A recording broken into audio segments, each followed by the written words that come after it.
Hey everyone, and welcome back to this $1,400 stimulus check update, third stimulus package update. Washington is busy today, and we've heard from Joe Biden over the last couple of days. We've heard from Janet Yellen, Nancy Pelosi, Chuck Schumer, all weighing in on the stimulus. Not only that, we have a growing number of economists now calling for different kinds of stimulus kind of across the board.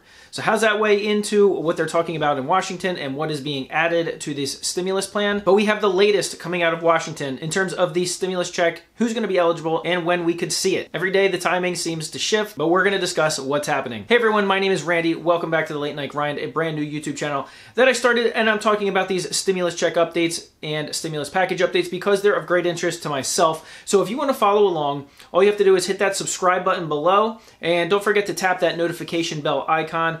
And what that'll do is send you a notification when I release a new video, and I do that when I get some new information. So if you want to support and help out this YouTube channel, best thing you can do is smash that thumbs up button. I'd really appreciate it. It really helps out with that YouTube algorithm. All right, so let's get into it. So we're going to start first today with what Joe Biden said yesterday. In fact, he said it a couple of times now, in that he is pushing Congress to get this bill passed as soon as possible. In fact, he said we don't even have a second to spare. Congress then turned around and decided to embark on an impeachment trial because, hey, the American people can spare a few extra weeks, right? In any case, Nancy Pelosi, really the one in charge right now as she leads the House of Representatives, putting together this draft of what's going to be included in this stimulus package. All the different subcommittees have been busy this week putting together all the different ideas, all the different budgets, and submitting them to the House to be written into the draft. A few of the biggest disagreements that have been going on were for the income caps and who could be eligible to actually get a stimulus check. Now, Republicans had wanted somewhere in the neighborhood of $40,000 to $50,000 to be a cutoff. If you make more than that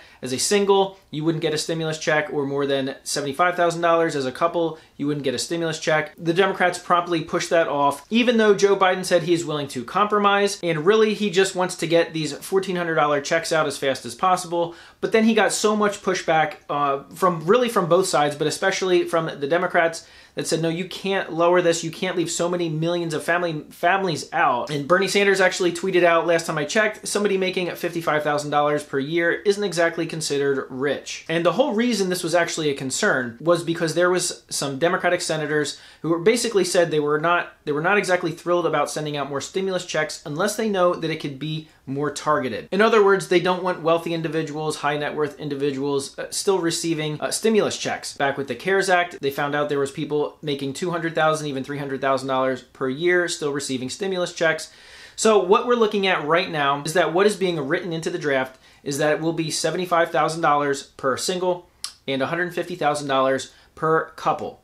After that, it won't necessarily be a cliff. So if you make a little bit more than that, you could still receive a stimulus check. It will just be a phased down approach, meaning where basically for every $1,000 over that limit, you would just receive $50 less of stimulus. And as far as who is included in this one, this is probably going to be the most comprehensive in terms of individuals being included. So we have adults, of course, and we now have adult-dependent children with no cap, at least not as of yet, and adult dependents. Now, these were left out of the last two stimulus packages, and as we're hearing right now, they will be included in this round. So adult dependents, college-age dependents, they will be eligible to receive the stimulus check. There had been some speculation on whether it would be retroactive, meaning the ones that were left out of the previous $600 stimulus check, that they would be able to get it, but so far it does not look like it is written into the draft that they would get anything retroactive. They would just get the $1,400 stimulus check. Also, unemployment seems to be taken care of as they're looking to extend the unemployment benefit boost through the end of September. This has actually been talked about for a few weeks. But the other thing unemployment related was that if your state benefits actually runs out or is running out soon, that you could actually claim unemployment benefits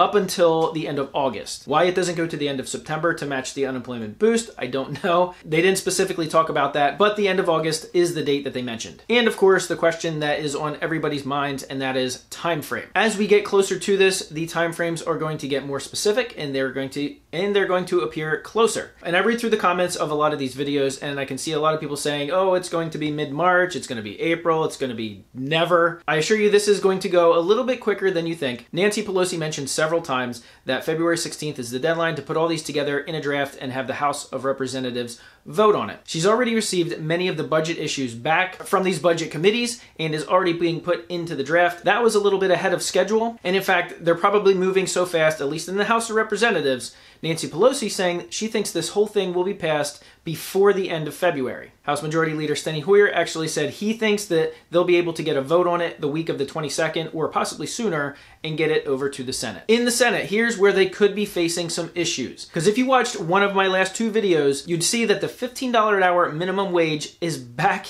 in the budget resolution. So what happened with that? Well, basically, last week, the Senate voted on a bipartisan basis to vote against it, citing that now is not a good time to put undue costs on top of small businesses during a pandemic, raising payroll, raising expenses, just not a good time to do that. So they voted against it.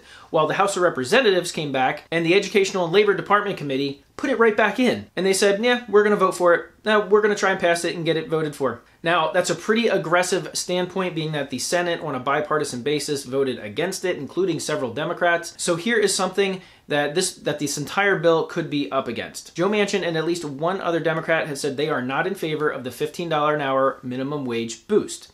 If it is included in this bill, even if the House of Representatives pass it, it is unlikely that they will get every single Democrat to vote for it. They would somehow have to get one or two Republicans to vote yes on it to make up for those two Democrats. So if you've been watching my videos for a couple of weeks, you would have seen the name Joe Manchin in my video a couple of times, because he is the one that could potentially stand in the way of all of this, or at least the $15 per hour minimum wage raise part of it. So it's kind of interesting that the House would write this into a bill knowing that there's several Democrats in the Senate that would actually vote against it. Now, if I were Joe Manchin, I might be watching my back for the next couple of weeks. Some things that were drafted into the initial bill here include money for reopening schools and colleges, universities, and I wanted to ask you guys this question.